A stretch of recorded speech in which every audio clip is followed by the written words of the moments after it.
Acts 27 verse 9, kung nasa amen? Tanang maningdog paliw para sa pagbasa pulong sa Diyos. Acts 27 verse number 9. Now, when much time was spent and when sailing was now dangerous, because the fast was now already past, Paul admonished them and said unto them, Sirs, I perceive that this voyage will be with hurt and much damage, not only of the lading and ship, but also of our lives. Nevertheless, the centurion believed the master and the owner of the ship more than those things which were spoken by Paul. Paranako, the master and the owner is the same person. I don't think it's saying two different people. I think it's saying the owner was running his own ship. Ang tagiya, ang nag-captain gayud sa kauliang ship. That's my opinion here. It's not terribly important. But I think that's what that's saying. Just like the Bible talks about sometimes Jesus and the Son in the same verse. I think it's two different ways of saying the same person. Nevertheless, the centurion believed the master and the owner of the ship more than those things which were spoken by Paul. And because the haven was not commodious to winter in, the more part advised to depart thence also, if by any means they might attain to Phoenix, and there to winter, which is an haven of Crete, and lieth toward the southwest and northwest. And when the south wind blew softly, supposing that they had obtained their purpose, loosing thence, they sailed close by Crete. Forgive me for just a moment. I want to make sure I have my detail right in this story. Let's see here. Yes, okay. Let's make sure I got that right. Okay. Let's read this in Visayan.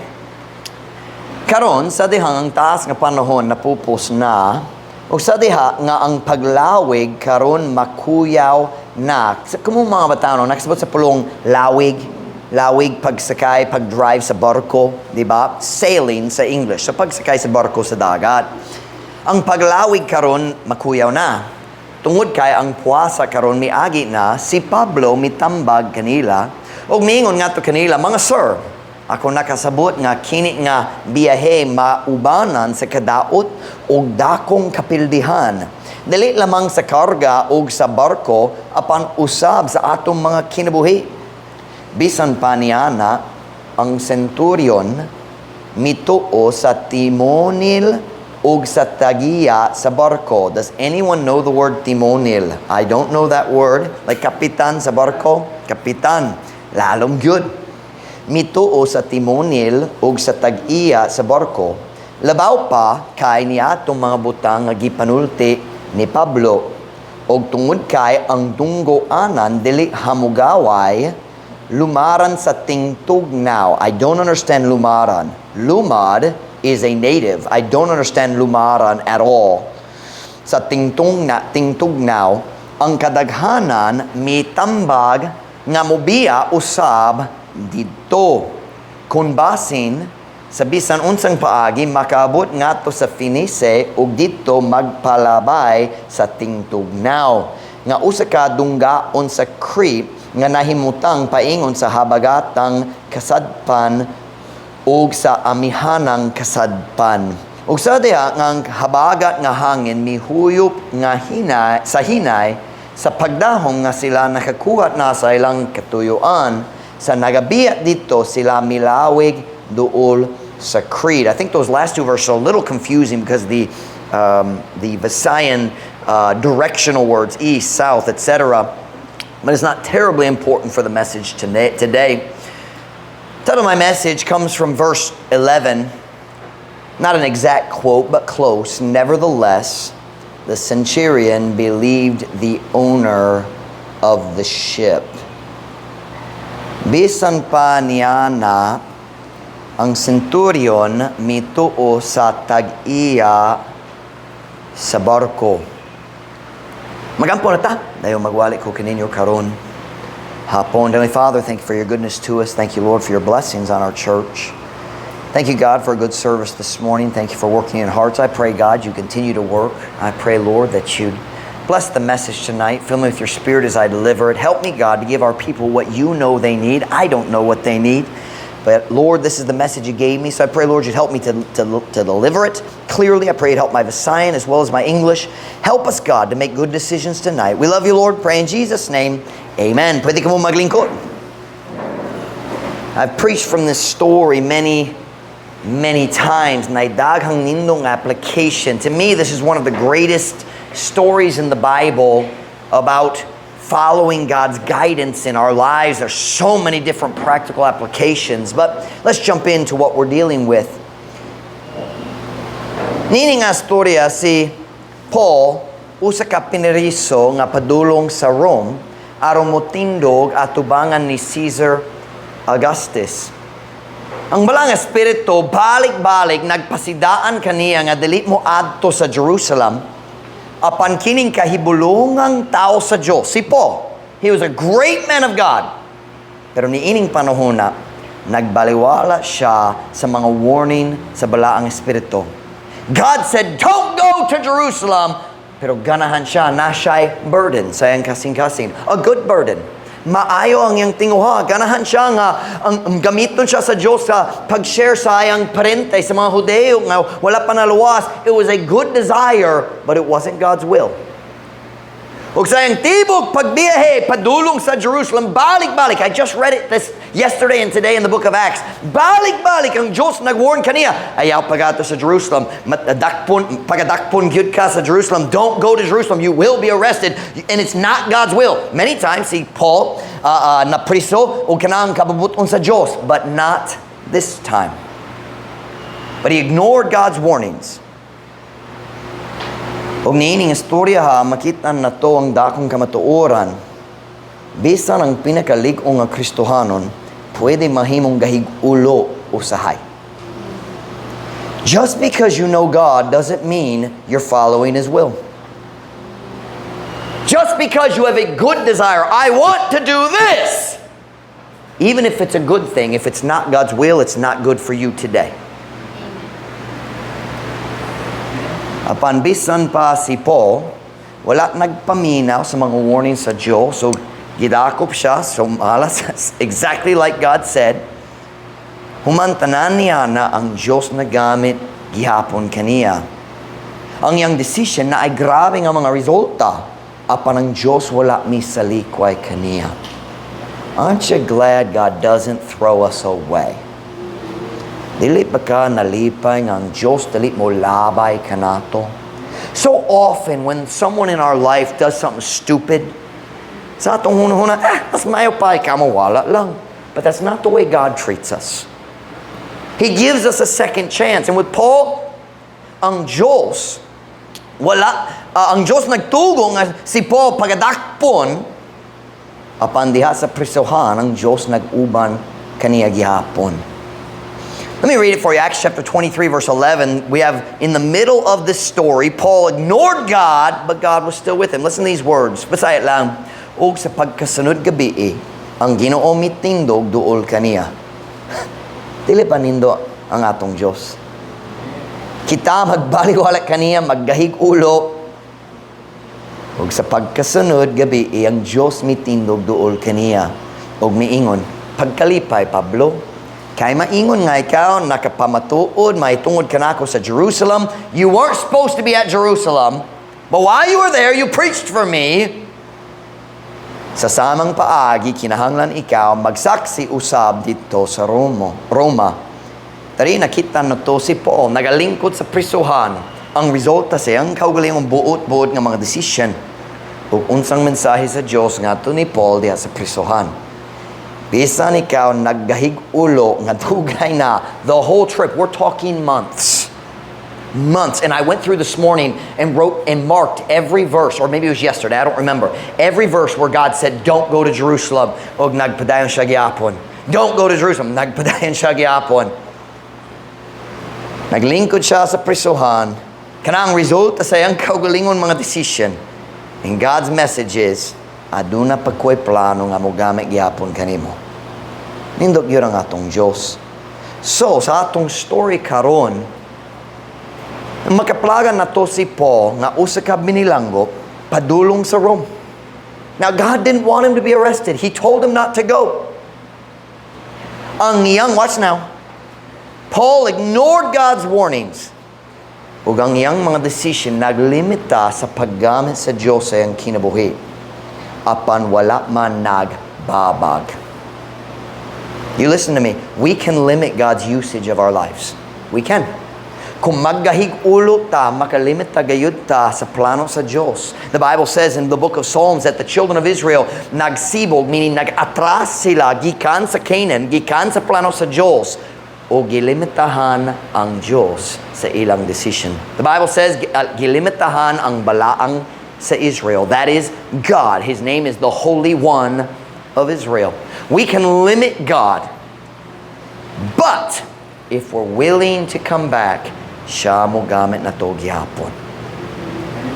So here we see Paul. He's not starting churches now because now he's a prisoner. Padulong siya sa Rome. He made a lot of dumb decisions on that trip to Jerusalem. By the way, samtang ikaw nagbaliwala sa paggiya sa Diyos, listen, you're gonna make a lot of mistakes during that time. Bisan kanu sa ikaw nagabaliwala sa Diyos, listen, you're not just making that one mistake. You're gonna make many more. And he made a lot of dumb decisions, and it ended up putting him on a ship, heading to Rome. He didn't need to go to Rome, but he made a lot of dumb decisions because he made one dumb decision. Nagbaliwala siya sa paggiya sa balang espiritu. So here's Paul, padulong sa Rome, but here's the truth I want you to see. Si Paul, usa ka tao sa Diyos kiyapon. Ang Diyos nag-istorya pa kaniya. Bisan na siya'y sayop. God still speaks to him on the trip to Rome. God didn't want him to go to Rome, not at this time anyway, and not in this way. But, human sa tanani ang mga sayo. By the way, it's not wrong to recognize when good men make mistakes. But you don't have to throw them away because they made a mistake. Makakita ta, makamatikot ta sa sayop sa tao, but that doesn't mean we throw them away in our mind and think, well, ang Diyos wala pa'y gamit, ang iyang kinabuhi wala na'y pulos para sa Diyos. No, maybe he's limited, but God can still use him. Nining abahin sa story sa atong text verse si Paul, anana sa uska barko, uban sa grupo sa laing mga binilanggo, o ang grupo sa sundalo nga nagbantay kanila. Ang tibok pagbiyahe, gikan sa sinugdanan nga tunining ang panahon, lisod kayo, nagdaghang problema. Kamay kaayo ang hangin, ug sila naglawig nga hinay kaayo sa daghang adlaw, the Bible says. Dayon, naghapit sila sa uska port, uska pantalan, diha sa south nga bahin sa uska isla nga gitawag Crete. That's what I wanted to check earlier. I want to make sure they were on Crete. They were. Crete is a small island diha sa tunga-tunga sa Mediterranean Sea. The ship was traveling from Israel padulong sa Italy, and Italy is in Europe. So you're crossing the Mediterranean Sea. Og tungod hinay ang hangin, nagdesisyon sila nga maglawig sa south nga bahin sa Crete. Og naghapit sila sa usa ka dunggoanan sa Crete. Later, they wanted to travel to a different place, a different port on the island of Crete. But right now, nag-stop sila sa lugar gitawag the Fair Havens. Ang matahom nga dunggoanan. Kitsa nagsabot sa pulong dunggoanan. It's port, right? Pantalan. The Fair Havens. And I lost where I am in my outline. I apologize. Here we go. I didn't have time to eat my food, Ruth, and I am feeling it. I've been struggling with my blood sugar all day today. Ruth, go get me my mixed nuts. I don't want to try to eat the rice. Maybe a few nuts will help. All of a sudden, my sugar just dropped. Naghapit sila, nining nga lugar, gitawag the Fair Havens. And now we've come back to our text verse. They're at the port. Naghula sila, nagaandam nga magpadayon sa ilang pagbiyahe padulong sa Italy. Look at Acts chapter 27 and verse number 9. Acts chapter 27 and verse number 9. Now, when much time was spent, kay hinay gyud ang hangin. Thank you. Importante. Salamat.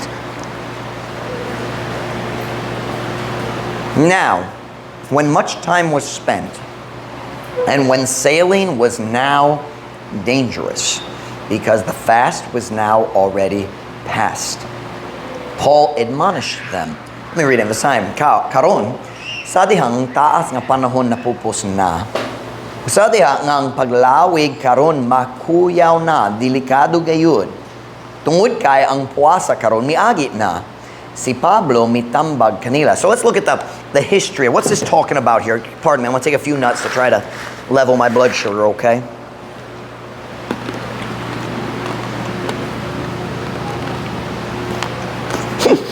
Maybe we should silence the mic or skip this part of the sermon so they can't hear me chewing, because it's really close to my...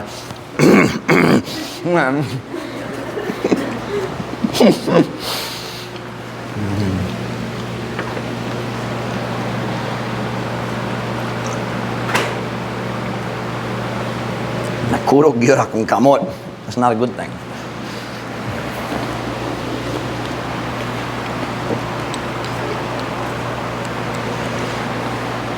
Most places in the world, and certainly in the Mediterranean Sea, naay mga panahon sa tuig nga delikadong paglawig. But labaw pa kung ikaw naggamit sa sails, pa ang hangin ang mag-push nimo, walay motor, walay diesel engine. Pero dito sa Mediterranean Sea, delikado gayud ang paglawig diha sa ting tugnaw. Kana ay daghang bagyo. You gotta understand, si Paul, nagdahin sa daghang oras, murag daghang bulan diha sa mga barko. Siya, we would say, siya usa ka world traveler. Ako si Ma'am Ruth namin sa Manila. Nagdahon ko, ang kadaghanan sa tao, mubista sa Mindanao, murag ang kadaghanan mga Bisaya, basing mo uli. That's what I was expecting. More people on our flight would be going home. Pero na-surprise ako, daghang silang mga Tagalog. But we got on the bus, ang bus mo ato dito sa plane, mag-boarding ta sa plane. Og naay duha ka older couples, mga retirees nga naglingkod dari, kami si Ma'am Ruth naglingkod dari sa bus, and sila nag-istorya ni Joey, syempre, and they started asking, so we started talking to them, found out taga Texas sila, Filipino, pero gapuyo na sila sa Texas, sa US, and they start telling us, so I'm nag-expect ko, kung magikan ka sa Texas, o mobiste ka sa Mindanao, murag, taga Mindanao gyud ka. Dili man, taga Baguio. Dito sa Luzon. And so, na-disappoint ko. Tagalog lang sila. And so, nagsugod, may mga student sila gamay. And they're telling us, moato mi sa dapitan, alang sa Gulf, dito sa Dakak. And ang lain magtiayo na ginoon, kami magtagalong lang. Nagsabot mo, tagalong, kuyog ra. And they say, we're just going along, tagging along with them. Dali kami mag-golf.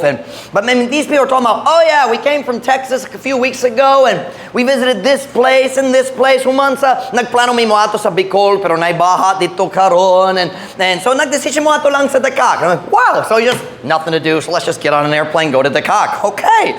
And world traveler's good. Paul was a world traveler, but for different reasons. He had traveled, watch me now, he had gone all over the Mediterranean Sea. Nakasabot siya sa dagat. And by the time of this story, he had already been shipwrecked at least 3 times. So when nagsula siya sa 2 Corinthians chapter 11 verse 25, thrice I suffered shipwreck. Sila mag-translate niya na makatulo ako nag-anto sa pagkalunod. 3 times. And I'm pretty sure 2 Corinthians was written before this. So kinang ikaw pa. Because after this he was in prison. He didn't travel anymore. Paul understood the Mediterranean Sea. Nakasabot siya sa weather patterns. Dako kaayo ang iyang kahibalo kabahin sa mga bagyo diha sa daga sa Mediterranean Sea. Bisan dili siya uskat tiglawig, kadaghang sa iyang kasinatian diha sa paglawig. Sabta niyo kanang apulong kasinatian mga experiences. Apan, labaw pa niya na si Paul nakaila sa Diyos. Ug ang Diyos nag-istorya gihapon ni Paul. Ug samtang sila nag-andam nga mobias nini nga port, nini nga dunggoanan sa Crete. aron moato sa laing dunggoanan a little bit further up. They're on the south side. They wanted to travel up to another place where it's a little bit nicer area para sa tingtog. Now, 3 months, maghula ra ka, hangtod makabiyahe pag-usab. Samtang sila, I lost my place, I'm sorry. Samtang sila nag-andam nga mobiya sa nini nga port sa Crete, si Paul nagtindog aron magpasidaan kanila. Let's read the verse. We read verse 9 a minute ago. Let's read his warning in verse 10. And said unto them, Sirs, I perceive that this voyage will be with hurt and much damage, not only of the lading and ship, but also of our lives. Ug miingon nga to kanila, mga sir. Hey, Ma'am Lisa, welcome back. Hindot. First time sa hapon. Salamat sa Ginoo. Ug miingon nga to kanila, mga sir, ako nakasabot nga kini nga biyahe maubanan sa kadaot ug dakong kapildihan. Dili lamang sa karga ug sa barko, apan usab sa atong mga kinabuhi. Si Paul dili po sa tiglawig, pero dako gayud ang iyang experience diya sa dagat ug labaw pa siya usa ka tawo sa Dios. He knew God. But look at the next verse. Pagkaluoy. Tanaw ang verse 11. Nevertheless. Sa Bisaya, bisan pa ni ana. Nevertheless, the centurion believed the master and the owner of the ship more than those things which were spoken by Paul. Bisan pa ni ana, ang centurion mituo sa timonil ug sa tagiya sa barko, labaw pa kay niadtong mga butang nga gipanulti ni Pablo. Now, it is possible that the owner and his captain were both traveling on the ship, but it's my opinion, looking at the English, that this is one person. But if you disagree, that's not something that's important. It's not doctrinal. But I want you to notice that first word, nevertheless. Bisan pa ni ana, bisan si Paul nag-warn kanila kabayan sa peligro, wala sila naminaw kaniya. Kinsa wala naminaw? Specifically, the centurion. Kinsa man ang kining atawag-itawag ang centurion. The word centurion literally means, cent means 100, like centavo, or in English we have cents. So it has the idea, cent is the idea of 100. So a centurion, siyang pangulo sa 100 soldiers diya sa kasundalohan sa Rome. Nini nga kahimtang, he wasn't leading 100 men, but siya ang pangulo sa mga sundalo nga nagbantay sa mga pineriso. You have to have a leader. If you have soldiers, you have to have a leader. I'm sure there were not 100 soldiers, maybe 20 or 30. We don't know how many prisoners there were. We don't know how many other sailors there were. All we know is on the ship there were 276 people total. So daghang gyud ang tao nagsakay sa barko. Pero para nako murag nag-lead siya 15, 20, maybe 30, maybe 40 soldiers aron mo bantay nining mga pineriso uban ni Paul. Pero kinsa ang centurion? What is his role in the situation? Siya ang nagpasan sa responsibilidad alang sa pagdala sa mga piniriso ngadto sa Rome. Kung dili sila moabot, siya ang basolon ug dakong tsansa siya mamatay. Read the Bible. When prisoners were lost, the guards were killed. Tanawa. So what we see here is this soldier, kining a centurion, na ay duha kalaing tao nga mihatag kaniya og tambag alang sa iyang decision. Siya ang mag-decision. He's the one who hired the boat. Napay karga nga dalon sila, but they hired the ship. So he's the one who's gonna make the decision. Naay tagiya sa barko, naghatag og tambag, ug naay si Paul ang tao sa Diyos. I want to illustrate for you what we're dealing with here. Let me see here. Jacob, why don't you come up here? And everybody goes, that won't help. Tawagong gyapon ka. Tawagong gyapon. All right, Jacob, I'm going to have you be the centurion, okay? All centurions were dumbheads, all right? You're the centurion. Stand right here in the center for me. Tunga-tunga ka. Right there. Now, let's see here. Dr. Jomar Batulan. Why don't you come up here and help me, sir? Batulan. Alright, Alitsa. And who else? I'm going to use Gilboy. Gilboy, come on up here, boss. Gilboy. All right, so Jomar, would you like to be the kanang ba ka mahimong tag-iya sa barko or si Paul the Apostle? Kinsay mo ha? Si Paul. Dili mag-uyon. Okay, ikaw si Paul o ikaw ang tag-iya sa barko. Doesn't he look like negosyante gyud siya? Tanaw ang pagkagwapo dere. Okay, Raka. Okay. All right, so watch now. Step a little closer here. Watch. Stay right there. Now, kini ang Centurion. Siya ang Jomar Burr is so happy right now. I've never seen Jomar look so happy in my life. And siya ang kinahanglan maghimo sa decision. Pagkabugat sa responsibilidad. Ang tanan tao sa barko, ang ilang kinabuhi, depende sa iyong decision. Kung masayop siya, 276 people na chance sa mamatay. Og na daw, duwa ka tao maghatag kaniya og tambag na man of God. Sa akong gihimo ron. Naisip po ang tao sa Diyos. Nagtambag. Delikado gyud ni. Nag-feel ko na it doesn't feel right. By the way, sometimes the man of God can't quite explain it. He just listens and says, something's not right. Ayaw paghimo ni kini dili mo tumong sa maayo lang kanimo. Sometimes the pastor can't fully explain why. He just knows. And Paul says, I perceive, I know it. Pero nailain ang tagiya sa barko. Siya nagyong, murag okay raman kay dili layo kayo. Magbiyahe ta sa pekas kam, just dili layo kayo. Duha ka tao naghatag og tambag.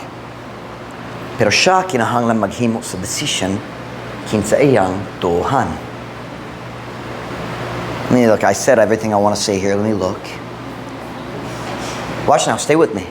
Sa iyang hunahuna, ang tagiya sa barko, siya ang expert diya sa dagat, dili ang magawali. Diba?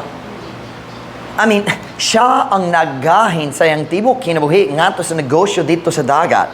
Siyempre, kabalo siya, bright kaayo siya diha sa dagat. Mas ako yung kaibalo. Siya nagtuon nini. This is his business, it's his ship. Why would he risk his ship if it's a bad decision? Si Paul, magawalit na lang. Dili siya uskat tiglawig. Labaw pa, pinirisora.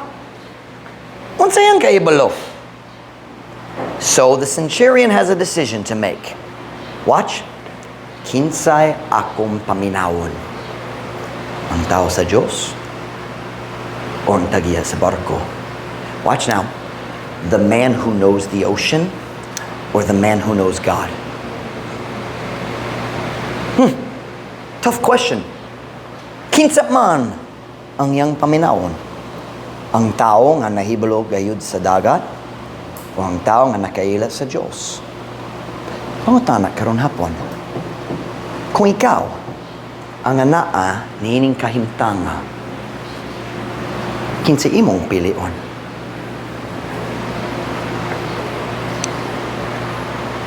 Who would you choose? Sayong kayo, kita maghunahuna, siyempre ako maminaw sa tao sa Diyos. Right? Isn't that easy for us to think that? Don't we always assume we would make the right decision? Kinius ka, hilabihang kadako ang decision. Pagkabugat sa responsibilidad. Pero kung ikaw, ang anadere, kinsay mong pilion? Pastor Mike, kung ako man ang anaan niya nga situation, siyempre ako maminaw sa tao sa Diyos. Siyempre, kaya ikaw nahibalo sa katapusan sa story. Kini nga sundalo, nga kinahanglan gayud maghimo sa decision, wala niya nabatonan kana nga bintaha. He doesn't have the same advantage you have because he doesn't know how the story's gonna end. Have you ever noticed when you're trying to make a decision, you don't know what the results will be? Wala ka kabalo, asa mo tumong imong decision.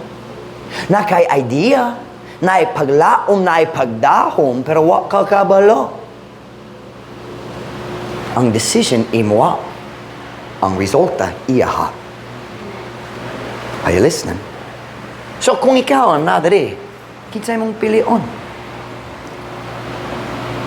Siyempre, thanks guys, pwede ka mo maglingkod. Ang second thought ka mo makatindog dari sa tibok mensahe, Siyempre, I'm sorry, I'm still struggling with my blood sugar.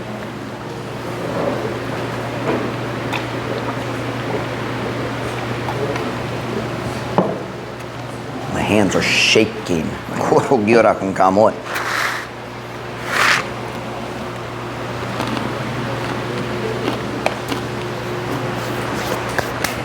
Only at Truth Baptist Church.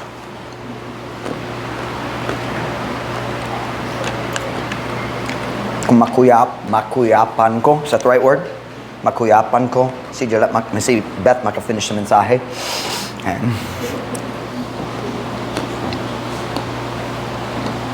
Siyempre, kita nahibalo sa katapusan sa story. Naghimo siya sa side ng decision. Na-warning, pero wala siya naminaw. Let's read it again. Acts 27 verse 11. Acts 27 verse 11. Acts 27 verse 11. Kung nasa, amen? Nevertheless, the centurion believed the master and the owner of the ship more than those things which were spoken by Paul. Bisan paniana ang centurion mituo sa timonel ug sa tagiya sa barko, labaw pa kay niadto mga butang nga gipanulti ni Pablo. Watch now. He chose the expert. He chose human wisdom. He chose wrong.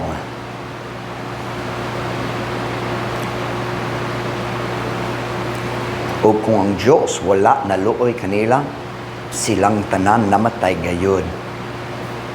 But for some reason, God was merciful. For some reason, nothing. It was because Paul was on the boat. Kanamo rason. Ang Diyos naluoy kanila, o silang tanan, nag-ikya sa barko nga nabuhi. Pero ang barko o ang tanan karga, nawala na gayud. They barely escaped with their lives, and only because Paul was on board.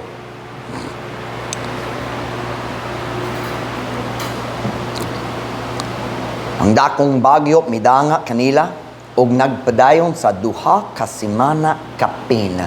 14 days, the Bible says, wala sila nakakita sa bulan, adlaw, or bituon. That's a long bagyo, ladies and gentlemen. You listen to me very carefully. Kanak manggayur ang mahitabo kung tao mo pili sa pagpaminaw sa mga expert ni ining kalibutan na samtang magbaliwala sa kaalam sa Diyos. But today I want to show you another detail from the story. Kanang kung mapakita kaninyo kung anong ang Centurion nagdesisyon nga maminaw sa tag-iya sa barko imbis sa tao sa Diyos. Jacob, can you bring the whiteboard in here for me, please? Si Jalet nagsulat daan para nako.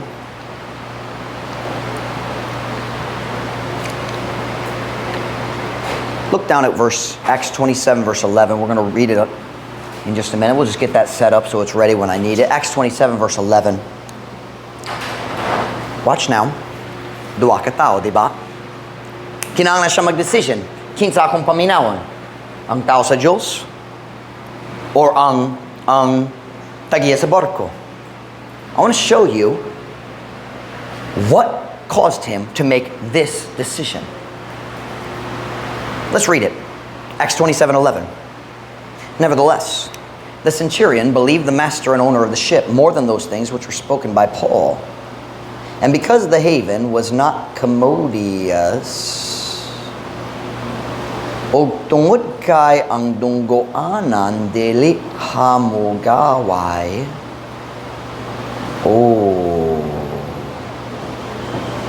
sa kalit lang nakakita na ta nga naapay laing nga detalye nga nag-epekto ni ini nga decision. Wala siya naghuno-hunat lang kabahin sa pagka-bright, sa kaalam sa duha ka tao nga nagtambag kaniya. Nay ikatulong nga detalye nga gihuno-hunan niya. Ang dunggoanan sa Crete, dili hamugaway. Or we would say, dili komportable. Sa una, sa akong pagkabatanon, nalibog ko gamay niini nga details sa story tungod Ang lugar gitawag the Fair Havens. Ang lugar nga ilang hula karona naganda mo biyat ang matahong nga dunggoanan. Well, if it's kung matahong unsa ano man dali hamugaway, dali comfortable. Well, it's probably kind of like a tourist spot. A very pretty place to visit. Mag-picture. Did you know, Paul? Mag-selfie. Mag-sketching lang. Murag nindong alugang ang bisitahon or bisitahan, whatever word is correct. Pero dali ang lugar nga ganang ka magpabilin tungod kay layo siya gikan sa syudad. Nag-research ko gamay kabay nining a store, and here's what I learned. The nearest city was about 5 miles away. That's about 8 or 9 kilometers. So, lusod kaayo ang pagkuha. Magkinahanglan kanunay, magbiyahe nga to sa syudad, magpalit, magdala sa imong gamit, balik. Lusod kaayo ang lugar. Dili komportable. And because of that, walay tao sa barko, ganahan magpabilin dito sa Fair Havens, sa tibok ting tugnaw, kay dili komportable. Ang kadaghanan nag-uyon nga mas maayo kung sila magsulay og adto sa lain dunggoanan sa unahan gamay. By the way, anytime the majority agrees, that's a really bad sign. Because most of the time the majority is wrong. But that's not the message tonight. Unsa man ang atong nakita nini nga storya. Kini nga makadaot nga desisyon nga mitumong sa pagkawala sa tanan nilang karga, sa barko, hapit na silang tanan namatay. Kini nga makadaot nga desisyon nga gihimo nining tawhana, wala gibase lang sa iyang pagpili kung kinsa iyang paminawon. Let me show you something. Nevertheless, the centurion believed the master and the owner of the ship more than those things which were spoken by Paul, and because the haven was not commodious. Now, the Bible is perfect. I'm not changing the Bible, but I want to show you something. I'm going to erase a few words. Do you mind?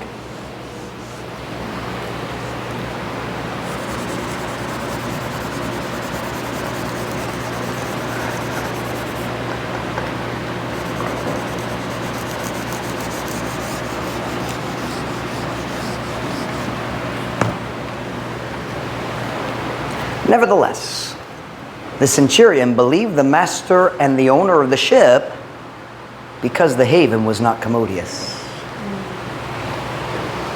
I'm not changing the Bible, but I'm showing you the motive in the background.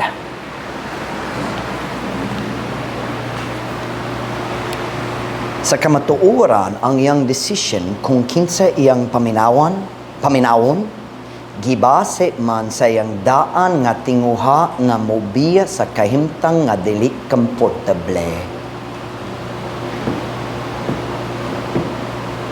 They didn't want to stay in Crete. So they chose to listen to the person who told them what they wanted to hear.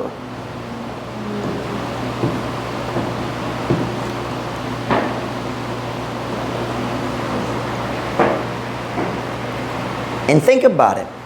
Kung ikaw ang centurion, dali ko ganang magpabiling dere. Unsay mong gihuno-huna? Pwede murag okay raman ta makaato sa unahan gamay. Si Paul ayaw na lang. Pasing kitang tanan mamatay. Sayong kayo mo pato sa imong kaugalingon. O siya ang expert kung magwali wa kabalo bisan nun sa kabayan. I mean, okay naman siya. Kabalo siya sa Biblia, pero wa siya kabalo bisan nun sa kabayan ni ini. You ever have that argument in your mind? Ang pastor walay kahanas. Siya ang naay kahanas ni ini.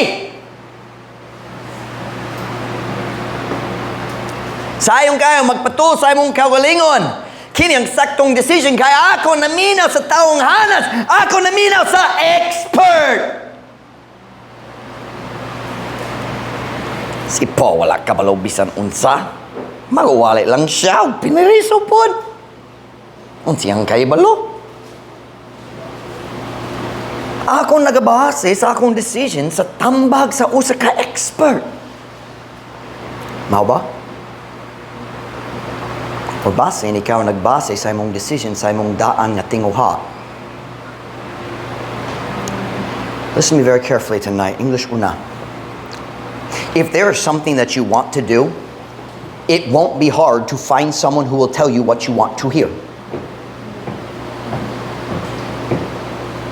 Kung ayos ka butang, nga ganahan himuon nimo. Dili lisod nga makaplagan ang tao nga musulti kanimo kung unsay mong ganahan madunggan. You say, well, he's an expert.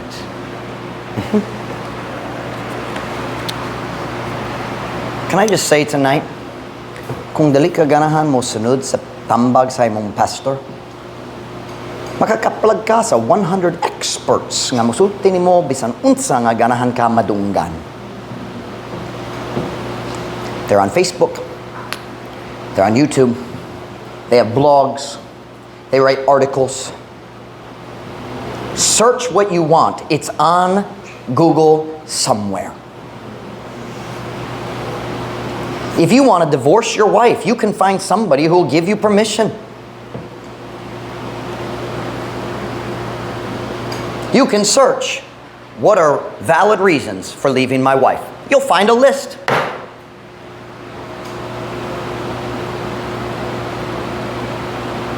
Kung ganahan ka, maghimo sa usa ka butang, kay dili comfortable ang kahimtang karon.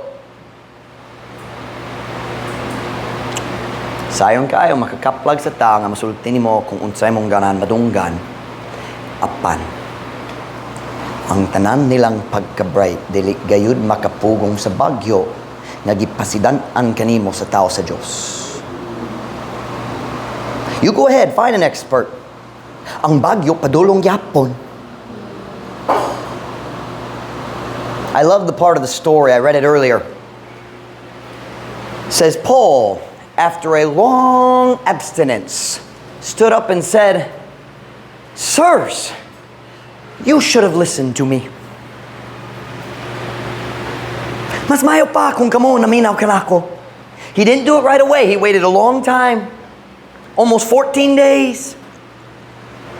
I hate people who love to jump up and say, "Told you." I hate people like that. I try not to do that as a pastor. I try to wait. Maghula ko hangtod mahugno gayon ang tanan dayon magduko. Tanan bagasa akong tabang karon. Buot pa ko mo tabang kung ikaw ganahan kay nakikita ko wala naggana kayo. That's what Paul did. Gentlemen, we should have stayed where I told you. Can I ask you a question? First of all, let me say, I am not looking for counseling. The truth is, I don't really like counseling. As far as, some people really enjoy counseling. Like, Mom Ruth tends to be a little bit that way. Mag-counsel siya sa tao, and afterwards, ma-energize siya. When I get done counseling, I'm tired. I'm not seeking for additional work. But can I ask you a question? Is it possible that you avoid asking the pastor's advice because you're afraid he won't tell you to do what is comfortable?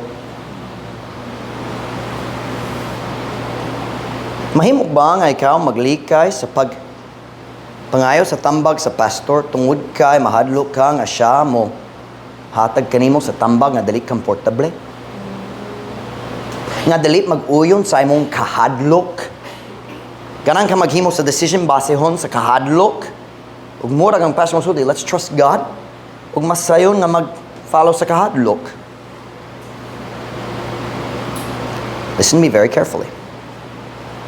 Ang tambag sa pastor, sayong malikayan, I will not chase you down and try to force you. When I watch people making terrible decisions, very, very rarely do I go talk to them. We have an English proverb in the States. Unsought advice is rarely followed and usually resented. Ang tambag nga wala gipangayo, talag sa unggayod, sundon. Sakto ang grammar? O kasagaran, magligot-gut siya. So I don't give counsel. If you don't ask, I'm not going to come give it to you. Not in your personal life. Very, very rarely. Sayon kayo. Ang tambag sa pastor, sayon kayo malikayan. Ang bagyo nga mosunod, dili.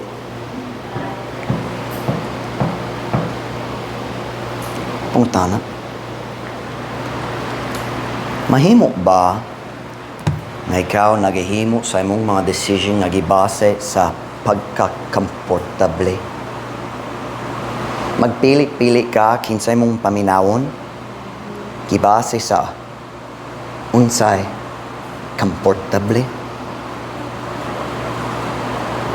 Dali ko mga tanay, Pastor, kabalik ko unsay ang ikasulti. Then don't ask, just do what you know is right. That's deep.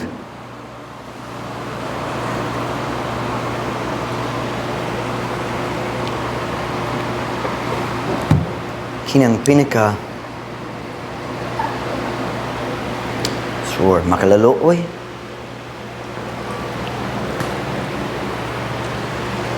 Here's the most difficult thing as a pastor. When you see people make a bad decision, dayon ng bagyo mobot, pero sobra garboso sila nga mobalik arong mga og tambag. They keep on trying. Ako makabana-bana ni ini. And it gets worse and worse and worse. Can I be honest? Let me tell you the real reason I don't like counseling. Because most of the time, I'm trying to convince you to do something you don't want to do. And I hate that. If you come to me and you sincerely say, Pastor, what do you think? I say, here's what I think. And I know you're actually wanting wisdom to make the decision. Then counsel's easy then, because most decisions aren't that complicated. What's complicated is when people are angry, or when people are stubborn, and they have their own plan in advance. They're the people you can't help with counsel.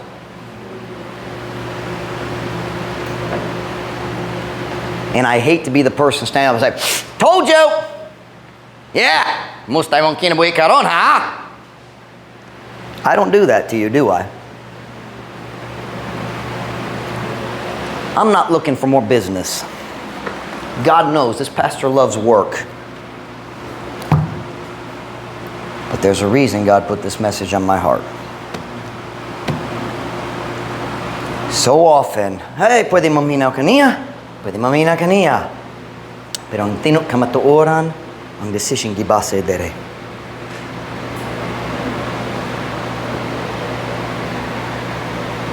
Diba? When every head bowed, every eye closed.